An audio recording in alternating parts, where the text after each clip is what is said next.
Hey guys, welcome back to my channel.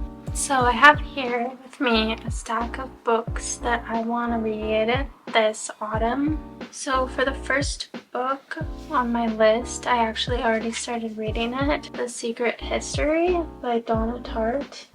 This book is so good. It is so much better than I thought it would be. The author's talent in this book, her talent to flesh out her characters and make them like real people, is amazing. The imagery in this book is stunning. Like, you literally feel like you're a character inside the novel when you're reading it. It's also super suspenseful, and prologue tells you about the murder that happens in the book, and then when you're reading it, like, it's a very slow-paced book, but like it's very intriguing and suspenseful, so you don't actually get bored in spite of how slow it is. And like, I find it really hard to get bored when reading this book. And the second book that I have here is another dark academia book. It's called Gothikana.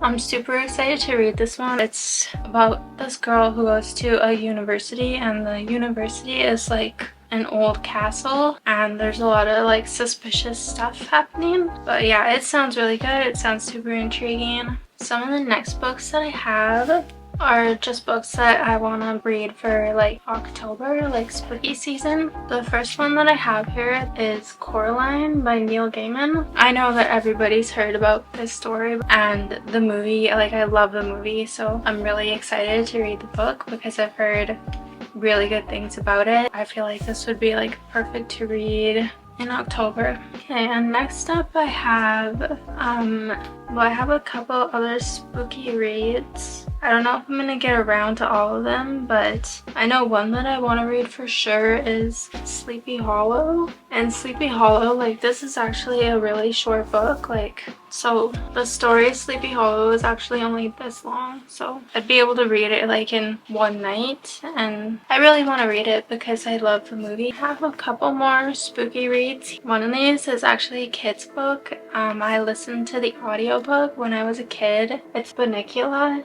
Like, when I listened to the audiobook as a kid, my sister would turn it on before me and my siblings when we were going to sleep, and I just loved the story. Something about like the concept of a rabbit being a vampire, I just loved that concept. I really love the story of Bunnicula, and so I decided to get a copy of it and read it as an adult. So yeah, I'm gonna put that one, I'm gonna have that one on the back burner. If I have time to read it, then I will. A couple more scary books that I have here. Frankenstein by Mary Shelley. I love this copy that I have because it's just an old little hardcover. I think this one is from the 50s. The cover art is so spooky. I love it. So yeah, obviously Frankenstein is a classic, and I just want to read like more classic literature, so I decided this would be like a good one to read for October. Okay, and the last spooky book that I have is actually a collection of Stephen King's short stories called Night Shift, and it includes the story of The Children of the Corn, which also was a movie adaptation. I'm not sure like if I'm gonna read The Children of the Corn, but I just like this book. The foreword in it is so eerie, and that just makes me think that like the stories in it are gonna be just as good. And I find since Stephen King's, like, his novels are usually very slow paced and like they're hard to get into, but I've heard that his shorter stories are really good. I don't know, I just think it would be fun to like read one of these on like a spooky October night, dark and stormy, and you're wondering if something's in your house. Next, I have a couple books written by the Bronte sisters. I'm stuck between Villette and Wuthering Heights. I've heard really good things about both of these. I know that Wuthering Heights is quite a bit more popular than Villette is. I don't know, I feel like Villette, to me, it just sounds like it would be a really good story. So does Wuthering Heights, but I feel like Wuthering Heights, like, I don't know if it would be better to read it like in September or October, and I just don't think that I'll have time to read it before November. Yeah, I don't know. If you've read either of these, then comment below and tell me what you think of them and tell me which one you suggest.